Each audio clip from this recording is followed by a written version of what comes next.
Good evening, and welcome to Direct Impact Broadcasting, the station of growth and transformation. Affiliate of Creative Broadcasting presents Leadership Tidbits with Coach T. Wilson, with your host, Tawana Wilson, as she welcomes her guest to the studio.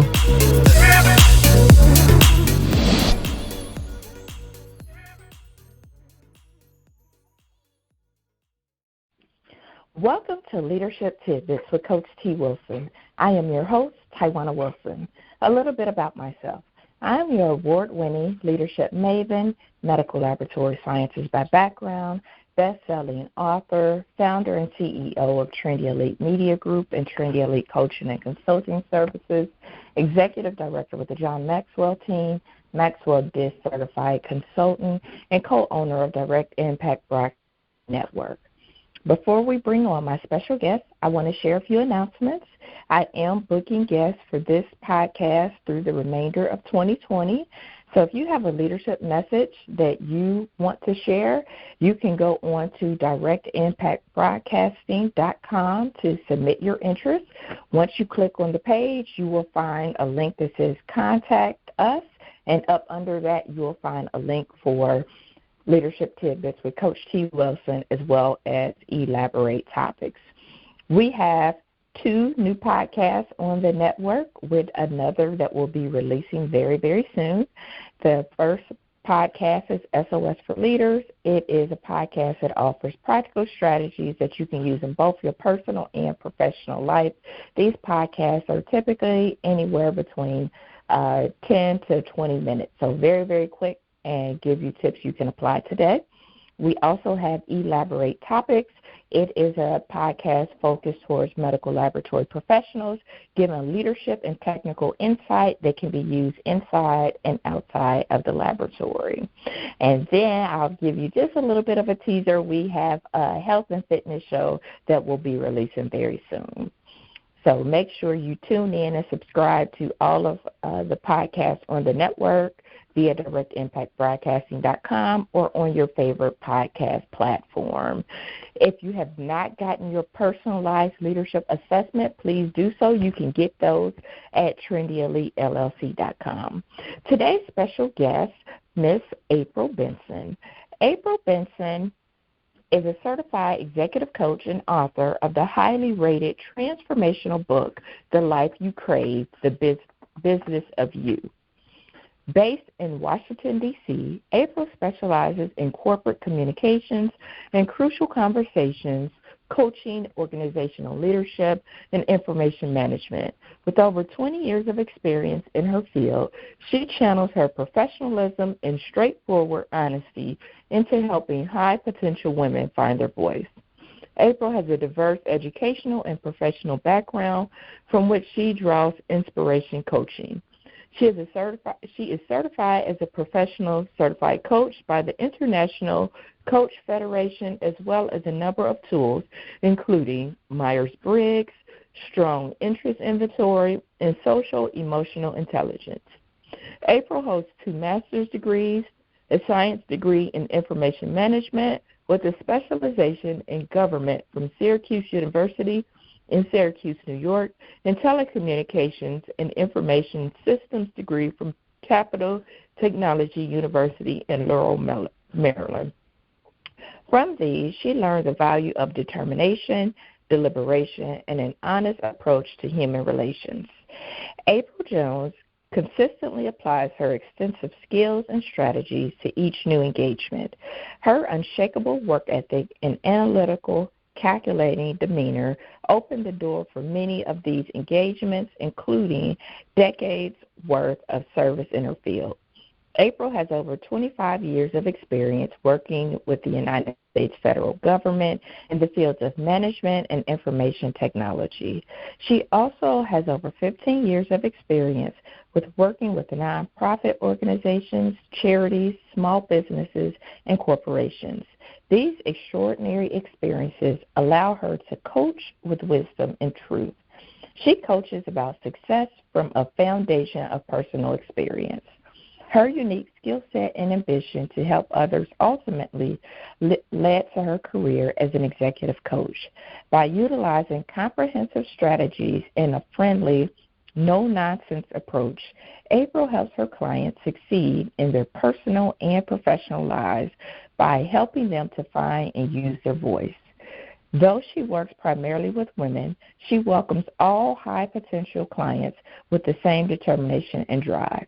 From a platform of her own professional accomplishments, April guides her clients as they develop a strategy, build motivation, so that they can set expectations, set boundaries, and ultimately set themselves up for success. All of her qualifications and professional experiences culminate in her impactful, sincere coaching. Above all else, her life's passion is to help her high-potential clients achieve the life they've always craved. April Benson's coaching style and author books are a beacon of light for all that experience them. She shares invaluable insight earned from her own journey to success. She helps her clients find and use their voice. In all of her life's work, one theme remains clear. It's never too late to make a positive change in your life. Personal and professional success is attained with a great deal of hard work and determination, and April Benson Jones has made it her life's mission to help her clients and readers achieve just that, success. Good evening, Miss April Benson. How are you doing? Hello. I am well, and I'm excited to be here. I am so excited to have you on the show this evening. You are doing some amazing things in your field with your coaching and with your clients. So let's just jump right in so the listeners can get to know more about you. So, Ms. April, can you share with the listeners a little bit about your leadership journey and how did you get to where you are today? Sure. So probably about maybe 20-something years ago, I became a manager in the federal government. And I was kind of thrown into it. It wasn't something that I sought out to do. And during that time, I realized that I didn't have all of the tools that I needed to be the leader that I wanted to be. I sought out opportunities when they presented themselves to continue my education, further my education to become a better leader. I often worked with other coaches. I've always had a coach. I find them to be a valuable part of my overall life and career professional development. So in working with coaches and going to training, I started to develop my leadership skills. And along the way, I found that it was extremely difficult for women, me being in the IT field at the time. I was always the only female in the room. I was always the youngest person in the room, and it was extremely difficult to get my point across, to make my points, to get people to hear me, to be seen, to be heard, to not feel scared, in a room with these other men.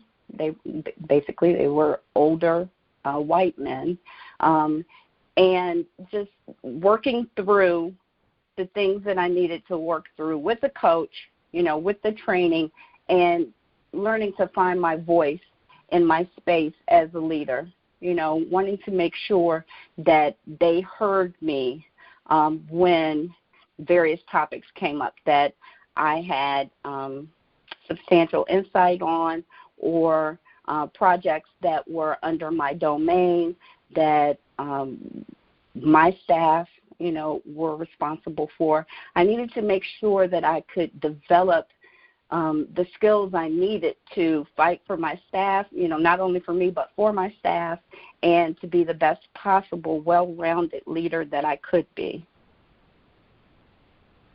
Wow, I can totally agree, and it resonates with me when you say the youngest in the room and being the only in the room. I'm sure that was very difficult, especially being in a field where it's dominated by white men in the field of IT. There were definitely some trying times, definitely. I'm sure. How were you able to successfully navigate that culture to be able to stand out and be seen? I decided that I would do it one person at a time. So if I could find an ally in the room, start to work with a lot of folks behind the scenes. So what I would not do is I wouldn't bring up a lot of things at the table. I started watching the room and noticing who the key players were and what moves they were making. I would then wait until after the meeting and say, oh, hey, Bob, can I grab you for a second? Want to walk back to your office with you? And, just started having more one-on-one conversations about some of the things that concerned me that may have come up during a meeting, or some points that I felt like were not addressed. And over time, I just started winning them over one at a time. It was a slow process, but in the end, it worked out well for me. They started hiring more females, and the camaraderie between the groups became a little more inclusive, and it was just a slow process, but just a one at a time, domino, knocking them down one at a time, and developing that one-on-one personal rapport really helped a lot. Oftentimes, unfortunately, females in particular as leaders, we aren't viewed the same as male counterparts. And it doesn't matter if you're leading a multi-million-dollar corporation or if you're leading your household. You are a leader, and the same respect is deserved no matter what leadership role you have. Absolutely. I think that's an awesome strategy that you had with kind of being observant in the room and quiet in the room, but really kind of seeking out who those key influencers are and having those conversations, having those one-on-ones, making the connection and building those relationships. I think that's an excellent point and strategy that you gave the listeners. April, leaders come from all different backgrounds, and we all have our own unique strengths and our own experiences that we're bringing into the workplace and bringing into our careers and organizations that we serve. What do you feel has been beneficial for you to be able to thrive in your environment, in the government, in the field of IT, to be able to open up those doors for you to be successful and have your seat at the table? I think the biggest thing for me was educating yourself, whether it's returning to school, taking a formal class of some sort, or, like I mentioned, being observant and just watching how things function and operate and seeing where there are those opportunities to make a difference. And taking advantage, not being afraid of stepping out and taking advantage of those small windows of opportunity when they present themselves. Volunteering for committees or assignments that you really aren't interested in, but they will help propel you to the next level. So being strategic about all of your moves and basically not doing anything willy-nilly has been really invaluable for me. That's good. That is really good. Don't be afraid to take advantage of those opportunities, listeners. You just never know with saying one yes where that one yes can take you. April, good leaders ask great questions, and as the old saying goes, a closed mouth doesn't get fed. So if you don't ask, you'll never know. What has been some of the best questions that you feel you've asked that really made a difference in your career path and where you are today?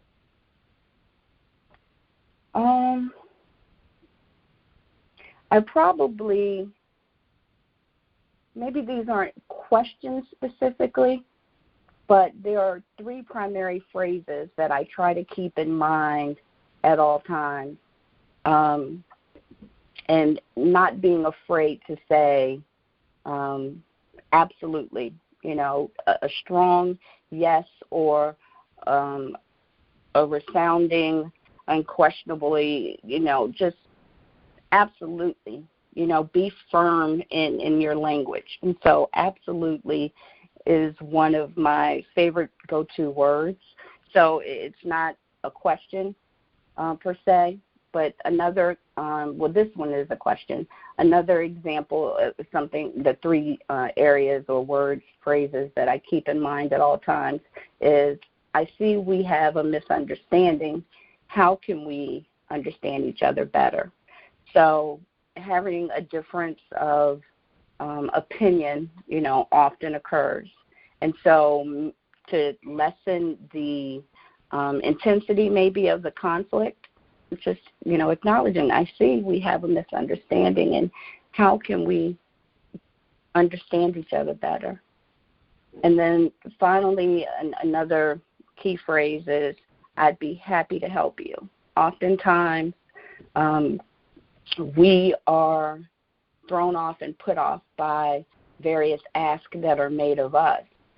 And even if it's something that you don't have time to do, still acknowledging that person and letting them know that you are willing to assist them. You'd be happy to help them, but maybe now isn't the best time. So though I didn't answer your question directly with questions, those are the three kind of phrases that I find to be extremely beneficial and helpful in all of my communications as a leader. I think those are great. I think any tool that we can add to our toolbox to have us to think differently is great for our listeners and our leaders to know, because you're right. Sometimes when we get asked stuff, we are ready or are tempted to, maybe say something that's not so positive. So, especially if we're overwhelmed and maybe feel like we're overworked. And so absolutely, I will be happy to help you, I think are great. Or I see that we have a misunderstanding. How can we better understand? I think those are great statements that people should add to their toolbox. Ms. Benson, we've all felt at one time or another, right? There's no perfect patties, and sometimes social media, whether it be on LinkedIn or Facebook, Instagram, or some of the other platforms, can give that perception that, everything is all well, it's always been all well, and there's never been any trials and tribulations, never been any failures or any opportunities to learn or any mistakes. So can you share with the listeners one of your mistakes or a few of your mistakes and the lessons that you learned from them? Sure. So that kind of speaks directly to my book, The Life You Crave, The Business of You. When I started thinking about writing a book, I thought about what would be most beneficial to me. So I didn't think about really what would be most beneficial to everyone else, but me 10 years ago or April 20 years ago, what were those things that I now know today that I wish I had known 10 years ago, 20 years ago? And that was what birthed The Life You Crave, The Business of You. I've had many failures and many setbacks, and I've thought a time or two, oh, I wish I had only known, X or Y. And this book speaks to a couple of areas specifically that I've been impacted by. And I thought if I could just share a little bit of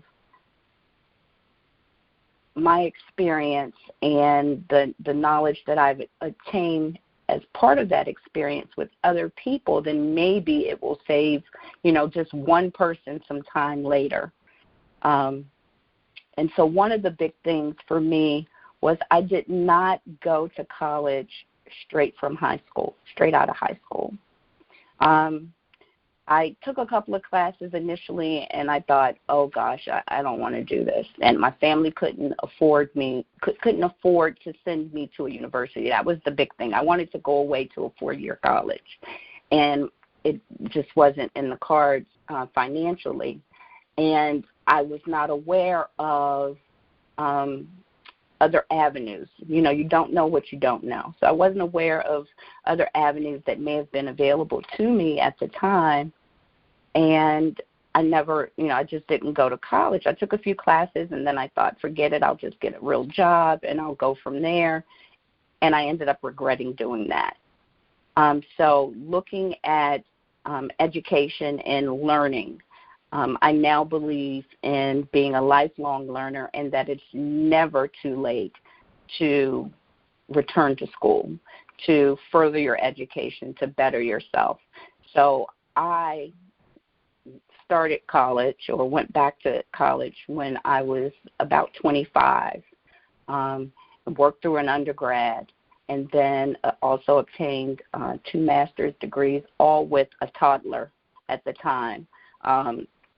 So I think that, stressing to your listeners the importance of following their dreams no matter what their age is. One of the chapters in my book is learning knows no age limit, because it doesn't matter how old you are. You can always learn, and the degree will never fade. So it doesn't matter if you obtain it at 24, if you obtain your degree at 54. It's the same degree. So that's one of the chapters, as well as finding your truth. I failed miserably in my first marriage, and just being able to center myself and find my real truth of who I was so beneficial, rather than who I thought he wanted me to be or who I thought my parents wanted me to be. So it was all about finding my truth, and I wrote about that as well in my book. And then I think one other chapter that's worth mentioning is overcoming setbacks, generally speaking, just overcoming setbacks. The year that I wrote this book, as a matter of fact, the last day that I met with my editor to finalize, to say basically everything was done, we have a release date for you, was also the same day that my mother passed away. And I had to go back to the setbacks chapter, overcoming setbacks chapter, several times for myself, just to remind myself that this too, not shall pass, because I'll never get over it, but, this is a moment in time, and there's tomorrow, and there's the day after tomorrow.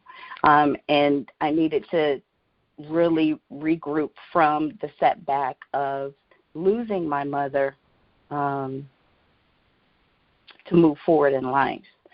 So though these chapters may represent something different for me, the experience for me is different maybe than the experience for you or, one of your listeners in terms of a setback or, their learning experience. All of the chapters will apply to whatever type of example your specific example you may have that's related to the chapter. So each chapter has some text as well as some exercises. So it's not just straight reading, it's reading and then applying. And also I'll mention that the book is available on Amazon if anyone is interested in obtaining a copy. The Life You Crave, The Business of You. Awesome. Yeah, you had a lot of nuggets in there. I'm happy that you mentioned where the listeners could get the book. So The Life You Crave, The Business of You, listeners, is on Amazon. So make sure you go out and get the book and support April and her efforts. It sounds like it's an awesome read in that it has the information as well as some exercises that you can apply. But I'm happy you mentioned about, being able to go back to school at any time because you're right, everybody doesn't go right out of high school, and it's never too late. So, if it works out and you go right out of high school, awesome. If it don't, then you can always go back. The important thing is that you have to be educated. You have to definitely get some education. And kudos to you, going to school and working and having a toddler, that's all a struggle within itself of being able to balance. So how were you able to find that balance of being able to do it all? So in a time where we're asked to do more and serve more, give more, be the best, and the list goes on and on, it's easy to compromise your core values and, just get caught up in just trying to do it. So what advice would you give to our women listeners and those who are struggling to find that balance of thinking, how do I do this with my family and going to school and working and still try to figure out who I am? Right. So one of the things that I really believe is that we all find time to do what's important for us or important to us, just like we all find money for what's important to us. So getting my education at that time was super important. Like I had to. I was just so overwhelmed with now is the time that it felt easy. It honestly did. It did not feel like I was stressed. It didn't feel like I, don't have enough hours in the day. It did mean that maybe I didn't socialize as much as I once did, but I had to prioritize what was important to me and figure out how I was going to make that work and how I was going to make that happen. And fortunately for me, because I had a toddler, I went to class. I did all of my education was online. So in the evenings, I'd get home from work, get him straight, and I'd have my first class at 7 p.m. and go until maybe 11, sometimes midnight, a couple of days a week. It wasn't every day. So I could work around that. And I explained to him, difficult to explain to a 5-year-old, but explaining to, a 4 and 5-year-old that, hey, mommy needs this time. You're going to have to go to bed on time. I need you to do your part so that I can do my part. And just, communicating. And also there were some times when my mother would come and spend the night at my house to help me out. So I did have support, from my parents, but it was important to me. I can't think of any other way to describe what needs to be done other than if it's important enough to you, you figure it out. You find a way. You don't socialize or as much, or you enlist the support of your friends and family.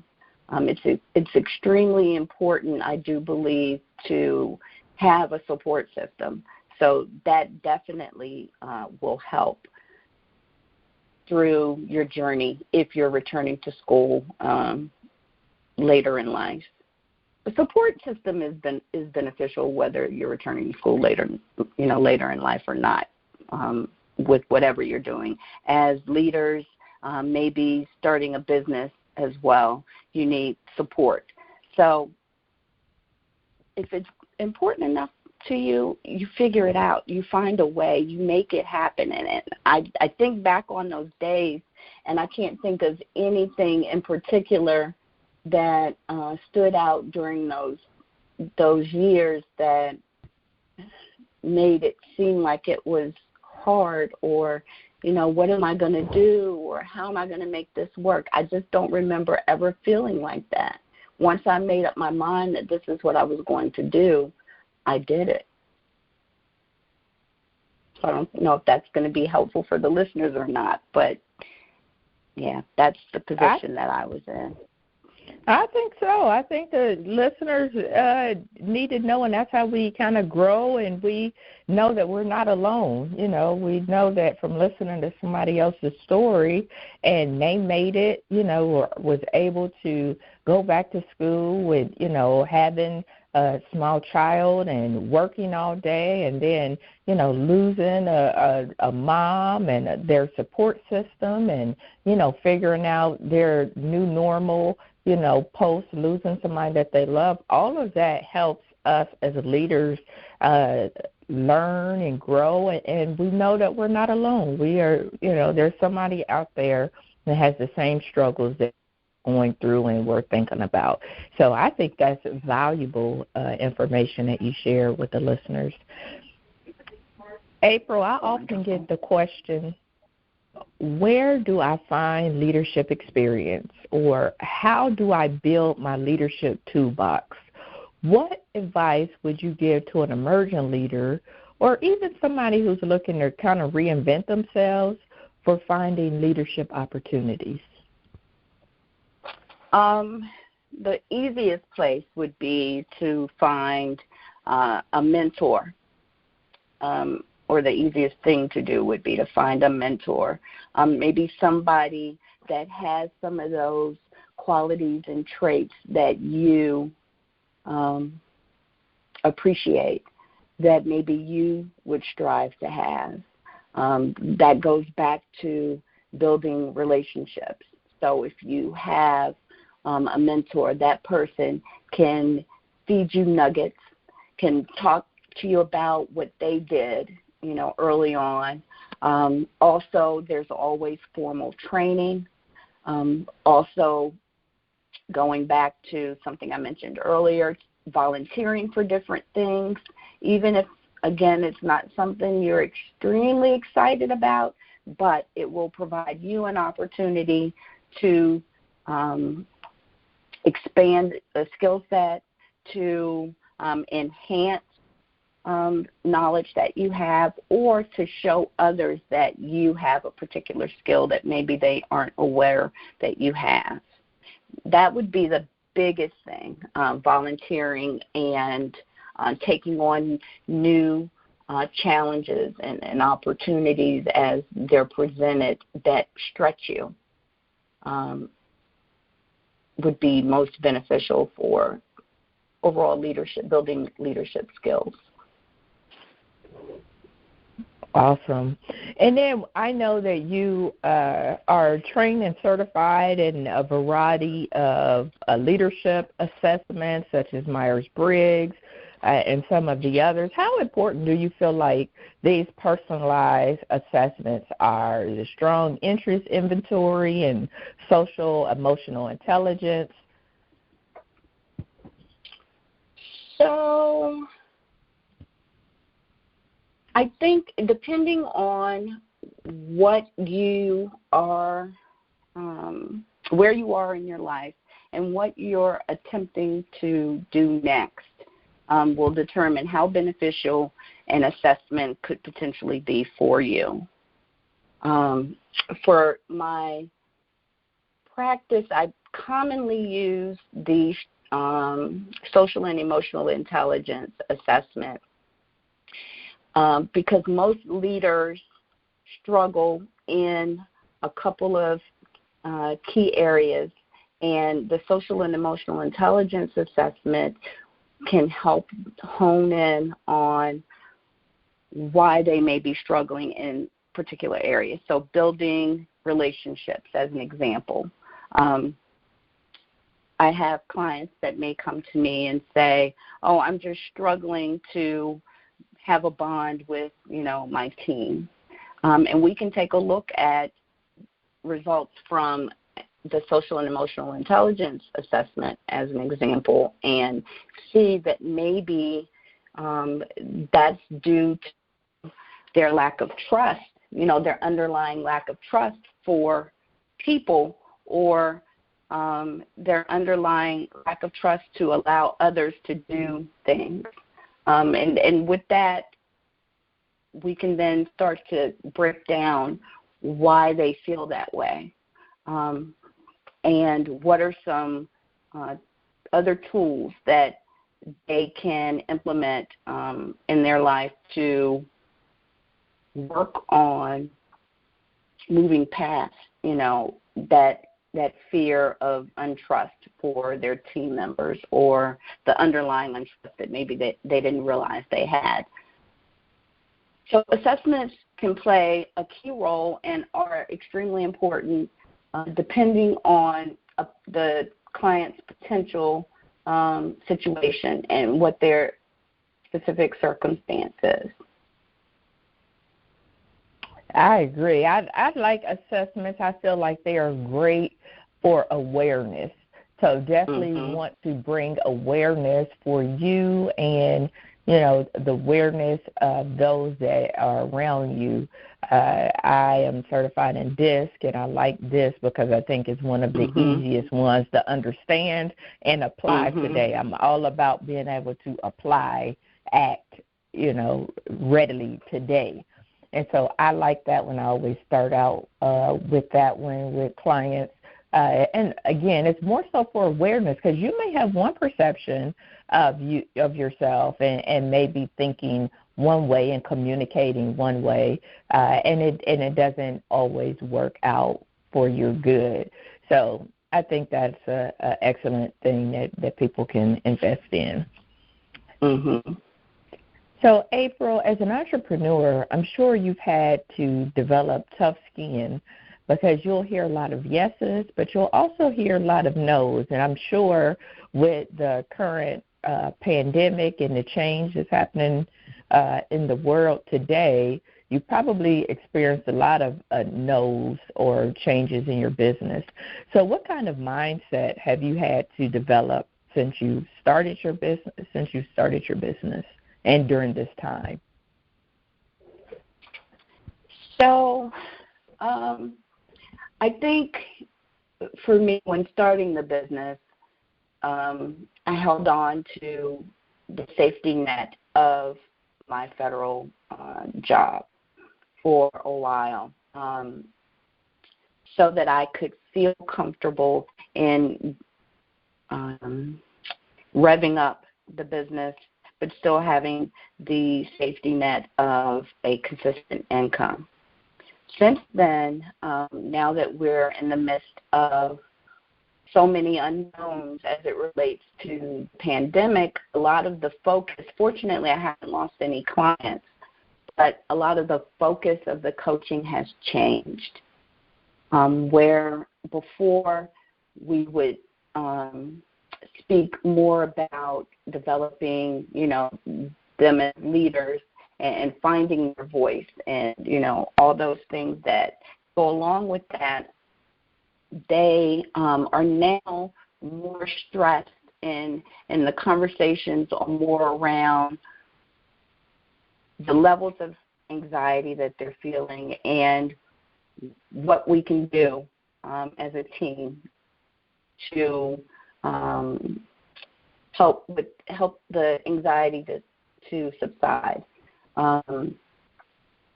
helping them to work through exercises exercises in their own mental health state during these times. So the shift, no, I don't want to talk about that. Now let's just talk about how I'm feeling more so than what I need to do. Has been the big shift now. So I've been blessed and fortunate that the business has not taken a hit in that way. But what has stopped is the planning for future efforts, because many of those efforts involve me interacting with large groups, and that's not possible right now. So working on developing relationships with individual businesses, and that's a little slow now because a lot of those businesses are struggling to stay afloat and are struggling, with the results of the pandemic. So no immediate no's for me, but a lot of changes in how I'm actually operating and what I'm looking forward to do in the future. Awesome. Well, that's great news that you are still moving forward and still thriving and things are still going well in your business. So what final tidbit would you like to leave the listeners with? I think particularly for female listeners, I think that it would be important for them to always remember to have a personal brag list, because you aren't going to always hear the kudos and the thank yous from everybody that you work with or that you that you interact with. So you'll want to develop your own personal brag sheet where you keep track of those accomplishments, and you always remember how great and how wonderful you are. Absolutely. I love that, because you're right. As leaders, as managers, supervisors, you don't always hear the good things. Sometimes you just hear the bad things, and so you do need to keep your own personal brag list. So, April, how can our listeners stay connected with you and continue to support you in your efforts? I am on all social media platforms. Well, maybe not all. The main ones, I'm on LinkedIn and Facebook, Twitter. I also have a website, www.aprilbbenson.com. My social media connections can be found at that website. If you'd like to email me, you can feel free to do that. I can be reached at april@thelifeyoucrave.com. But otherwise, feel free to peruse. My website has all of the pertinent contact information for social media, as well as phone numbers, a contact sign-up sheet or sign-up page, as well as information about my book. Awesome. Well, thank you so much, April, for taking the time out of your busy schedule to give me the opportunity to interview you this evening. It was definitely an honor and a pleasure to learn more about you and have you on the show as a guest. So continued blessings on your journey ahead. Wonderful. Thank you so very much for having me. I've enjoyed speaking with you this evening, and I wish you the best as well. Thank you. I definitely appreciate that. So thank you, listening audience, for tuning in to tonight's show with our special guest, Ms. April Benson, where she shared with us to find an ally in the room. Have those one-on-one conversations with key influencers. It's about the connections and the relationships, one at a time, and then you'll start to build buy-in. Educate yourself through formal education or through taking classes. Don't be afraid to take advantage of opportunities when they present themselves. There are 3 phrases you should keep in mind, or question phrases? Absolutely. So if somebody asks you something, absolutely. Or I see we have a misunderstanding. How can we better understand each other? Or simply, I will be happy to help. If something is important to you, you'll find a way to get it done. A support system is critical and necessary in your career goals as well as in your life. Make sure you find a mentor that has the qualities and traits that you desire, and keep a personal brag list. Keep track of your accomplishments, because every day will not be roses and sunshine. So make sure you keep a brag list to keep you going, and so that you know the things that you have accomplished and have done well. If you like what you heard tonight and want to listen to previous shows, you can subscribe at directimpactbroadcasting.com. If you are thinking about starting your own podcast, we would love to have your show on the network with our other shows. You can send an email to info@directimpactbroadcasting.com to learn more. And please tune in next week to hear from another amazing leader. Until then, have a good evening.